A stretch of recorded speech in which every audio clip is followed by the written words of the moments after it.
अस्सलामुअलैकुम my dear student आज का हमारा टॉपिक है chapter number 7 class 9 chemistry chemical properties of acids and bases. Last lectures के अंदर हमने कंप्लीट कॉन्सेप्ट लेने की कोशिश की है कि एसिड क्या है, बेस क्या है, जिसमें मुख्तलिफ साइंटिस्ट की पार्टिसिपेशन थी। इसमें टॉप ऑफ द लिस्ट ब्रॉन्स्टल लॉरी कॉन्सेप्ट था और हिनिस कॉन्सेप्ट वगैरह हमने देखे हैं, यानी के मुताबिक हमने देखा था कि एसिड और बेस क्या है, यानी कि असास क्या चीज़ है और तेजाब क्या चीज़ है।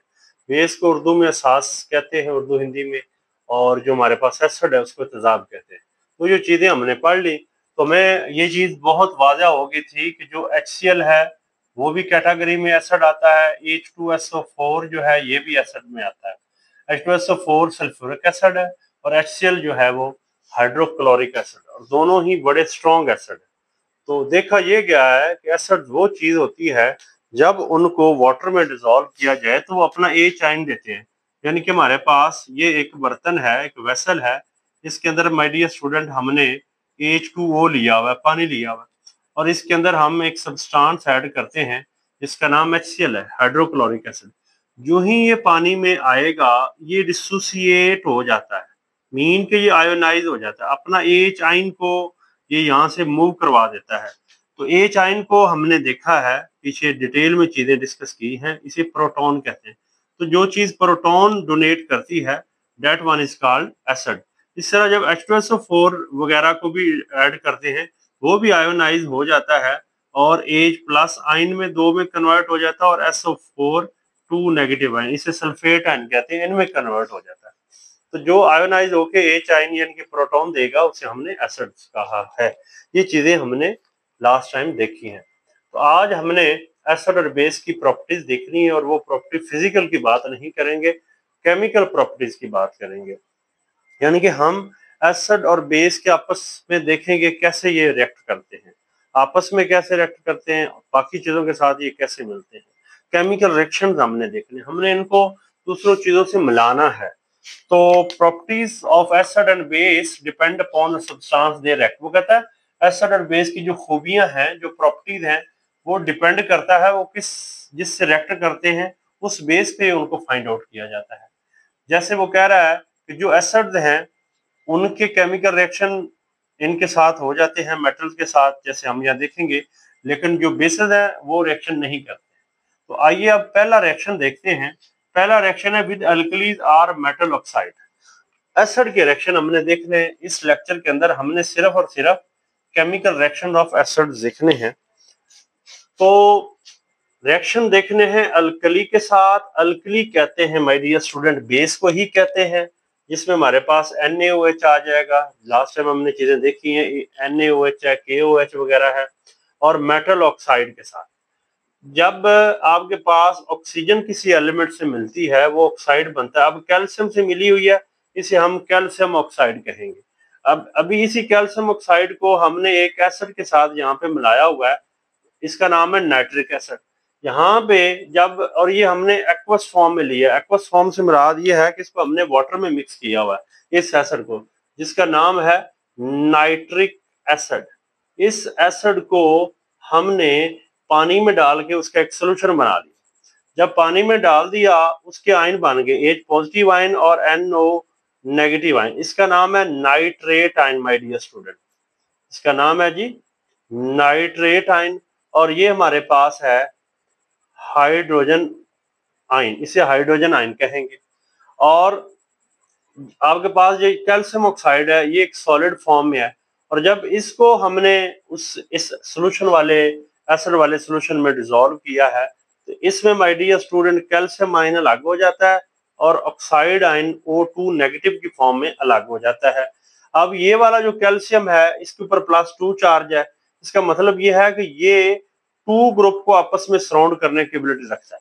तो ये कैल्शियम आयन इस नाइट्रेट आयन से मिलकर my dear student calcium NO3, इसका +2 चार्ज है, इसलिए ये 2NO3 को अपने साथ अटैच करेगा, बन जाएगा कैल्शियम नाइट्रेट। यहाँ पे हमारे पास जो था कैल्शियम एक ऑक्सीजन से मिला हुआ, क्योंकि इसका भी चार्ज -2, इसका +2 कैंसिल करके न्यूट्रल फॉर्म में एग्जिस्ट करता है। लेकिन यहाँ पे जो NO3 है उस दो को इसने अटैच किया हुआ है, क्योंकि कैल्शियम का चार्ज +2 है, तो NO3 के ऊपर तो 1 माइनस है, तो 2 माइनस करने के लिए, 2 नेगेटिव चार्ज लाने के लिए हमने 2 ग्रुप ले लिए। ये हमारे पास कैल्शियम नाइट्रेट इस तरह आता है। और पीछे हमारे पास माय डियर स्टूडेंट क्या बचता है, यहाँ पे हाइड्रोजन देखना है, और इधर Na3 2 आ गए, तो यहाँ भी हम इसलिए 2 से मल्टीप्लाई करेंगे। 2 हाइड्रोजन इधर से 1 ऑक्सीजन से मिलकर क्या बन जाएगा, हमारे पास वाटर बन जाएगा। यानी कि जब भी मेटल ऑक्साइड या बेस में मिलना है तो हमारे पास एक साल्ट बनेगा और दूसरा हमारे पास वाटर बनेगा। इस तरह के केमिकल रिएक्शन को न्यूट्रलाइजेशन कहते हैं। ये हमारे पास आ रहा है इस तरह माय डियर स्टूडेंट साल्ट, और ये हमारे पास आ रहा है वाटर।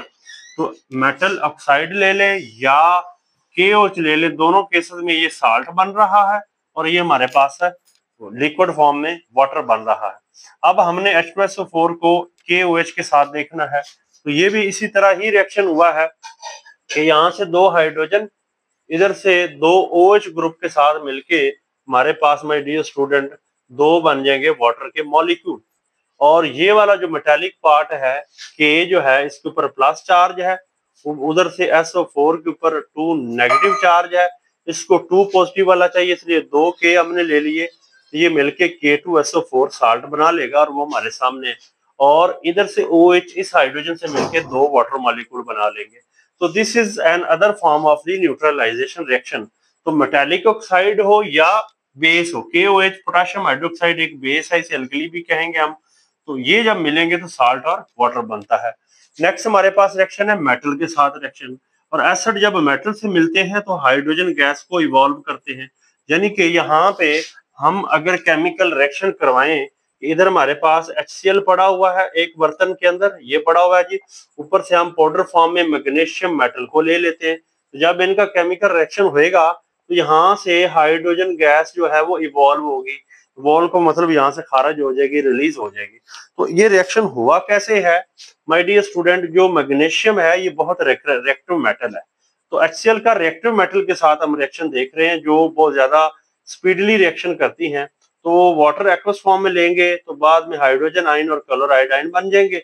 ये मेटल इस नेगेटिव आयन से मिलकर MgCl2 बना लेगा। अब 2 कहाँ से आ गया, क्योंकि मैग्नीशियम की भी वैलेंसी जो है +2 है, ये +2 चार्ज रखने वाली है। जब इससे क्लोराइड से मिलेगा तो ये अपने 2 इलेक्ट्रॉन लूज करके इसके साथ मिल जाएगा, मैग्नीशियम क्लोराइड बन जाएगा, और वो इलेक्ट्रॉन इधर हाइड्रोजन को मिलेंगे, तो ये my dear student hydrogen gas की फॉर्म में यहाँ से मूव कर जाएगी। सेम रिएक्शन जिंक के साथ हुआ है। जिंक जब इस चीज से मिलेगा तो जिंक सल्फेट बन जाएगा। जिंक SO4 से मिला इधर तो जिंक सल्फेट बन जाएगा और ये हाइड्रोजन गैस यहाँ से इवॉल्व कर जाएगी। 2 रिएक्शन हो गया। नेक्स्ट रिएक्शन है decomposition of carbonates and bicarbonates. इसे हाइड्रोजन कार्बोनेट्स का नाम भी दिया जाता है। देखिएगा जी, ये हमारे जिसके एंड पे CO3 ग्रुप आ रहा है ये नेगेटिव हिस्सा होता है, ये हमारे पास पॉजिटिव हिस्सा होता है। ये कार्बोनेट है, ये -2 है, ये +2 है, इसे कार्बोनेट कहेंगे। तो कैल्शियम मिला हुआ तो इसे कैल्शियम कार्बोनेट कहेंगे। मैग्नीशियम होता तो इसे मैग्नीशियम कार्बोनेट कहते हैं। और ये हिस्सा HCl के साथ जब मिलाएंगे ये पॉजिटिव है और ये नेगेटिव है, तो इधर का पॉजिटिव हिस्सा इसके नेगेटिव से मिलेगा, तो कब बन जाएगा कैल्शियम क्लोराइड। क्योंकि कैल्शियम के ऊपर +2 चार्ज है, क्लोरीन के ऊपर -1 चार्ज है। +2 जब इधर आएगा तो हमारे पास CaCl2 बन जाएगा। और ये हाइड्रोजन जो है हमारे पास माय डियर स्टूडेंट, इधर ऑक्सीजन से ये हमने इस तरह 2 ले लेने हैं। 2 हाइड्रोजन एक O से मिलके बन जाएगा वाटर। पीछे हमारे पास 2 ऑक्सीजन बचेंगे, बन जाएगा CO2। ठीक है जी, कार्बन डाइऑक्साइड जो गैस है यहाँ से मूव कर जाएगी। यानी कि जिस बर्तन में हम केमिकल रिएक्शन करवा रहे होंगे, जब HCl के अंदर इस कार्बोनेट इस साल्ट को डिसॉल्व करेंगे, कैल्शियम क्लोराइड प्रोडक्ट बनेगी। 2 हाइड्रोजन एक O मिलके वाटर बन जाएगा। पीछे CO2 एक स्टेबल प्रोडक्ट बन रही है, वो गैस की फॉर्म में यहाँ से मूव कर जाएगी। ये कैल्शियम कार्बोनेट के साथ रिएक्शन है। और ये जो हाइड्रोजन कार्बोनेट भी कहते हैं या सोडियम बाइकार्बोनेट भी कहते हैं, ये भी उसी तरह का रिएक्शन है। यानी कि कार्बोनेट के साथ 2 ग्रुप ने आना होता है, 2 पॉजिटिव वाला ने, एक ये पॉजिटिव है एक हाइड्रोजन पॉजिटिव है, और ये इतना हिस्सा 2 नेगेटिव होता है। और इधर से हाइड्रोजन पॉजिटिव है और ये हिस्सा नेगेटिव है। इधर से जो SO4 है ये ज्यादा रिएक्टिव हिस्सा, इसमें सोडियम है, मेटल है, तो ये Na2SO4 बन जाएगा, और 2 सोडियम है इसलिए हम यहाँ भी 2 लगा देंगे। ठीक है जी। और अब ये 2 सोडियम के लिए भी है, ये 2 हाइड्रोजन के लिए भी है, ये 2 इस ग्रुप के लिए भी है। जब हाइड्रोजन के लिहाज से देखेंगे 2 हाइड्रोजन होंगे H2, और इधर CO3 में से एक O लेके बन जाएगा H2H2O बन जाएगा। पीछे CO2 बचा, एक O इधर मिलके वाटर बन गया, CO2 2 है इसलिए 2 CO2 बन जाएंगे। यानी कि इस केमिकल रिएक्शन के होने में वाटर बनेगा, सोडियम सल्फेट बनेगा और कार्बन डाइऑक्साइड गैस है रिलीज होगी। क्या फर्क है, इधर भी कार्बन डाइऑक्साइड रिलीज हो रही है, इधर भी है, इधर वाटर 1 बन रहा है, यहाँ पे 2 बन रहा है, यहाँ भी ये साल्ट बन रहा है, इधर भी साल्ट बन रहा है। ये हमने केमिकल प्रॉपर्टीज देखी हैं, केमिकल रिएक्शंस देखे हैं, या सिंपली प्रॉपर्टीज ऑफ एसिड्स देखे हैं, जिसमें इनका रिएक्शन अल्कली यानी कि बेसिस के साथ करवाया है, ऑक्साइड के साथ, मेटल्स के साथ, और इन साल्ट को HCl या H2SO4 में देखा और ये डिकम्पोज हो गया, मतलब ब्रेक डाउन होके स्मॉल ग्रुप में इस तरह कन्वर्ट हो जाते हैं। This is all about this lecture. Thank you.